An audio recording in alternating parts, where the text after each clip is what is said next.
అందరికీ నమస్కారం. నేను మీ వినూతా కోట. తెలుగింటి ఆడబిడ్డగా మీడియా ద్వారా రాష్ట్ర ప్రజానికానికి, శ్రీకాళహస్తి నియోజకవర్గ ప్రజలకు, నాతో పనిచేసిన మా జనసైనికులకు కొన్ని విషయాలు తెలియజేయడానికి మీ ముందుకు వీడియో ద్వారా వస్తున్నాను. మనసు నిండా పుట్టెడు బాధతో మీ ముందుకు వచ్చాను.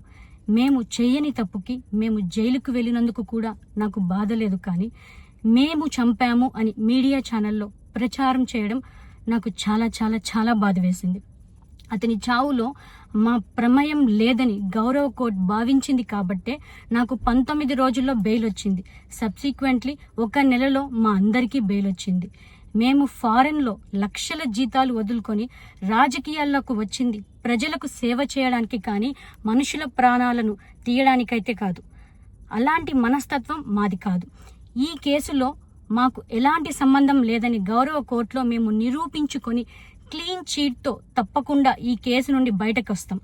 ఈ కేసు చెన్నై కోర్టులో విచారణ ఉన్నందున నేను ఈ కేసు గురించి ఇంతకు మించి మాట్లాడకూడదని మా లాయర్లు నన్ను సూచించారు. మేము ఏ తప్పు చేయలేదు. నిజాలు ఆ దేవదేవుడికి, శివయ్యకి తెలుసు. ధైర్యంగా పోరాడతాం. నేను జనసేన పార్టీ అధినేత శ్రీ పవన్ కళ్యాణ్ గారిని కలవడానికి ట్రై చేస్తున్నాను కాబట్టి ఇన్ని రోజులు మీడియా ముందుకు రాలేదు. మేము ప్రస్తుతం చెన్నైలో ఉన్నాము. త్వరలో నా పైన జరిగిన కుట్రకు సంబంధించిన వీడియోలతో, ఆధారాలతో మీడియా ముందుకు వస్తానని తెలియజేస్తున్నాను.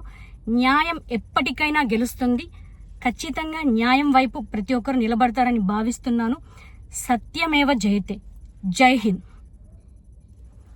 మీ వినూతా కోట.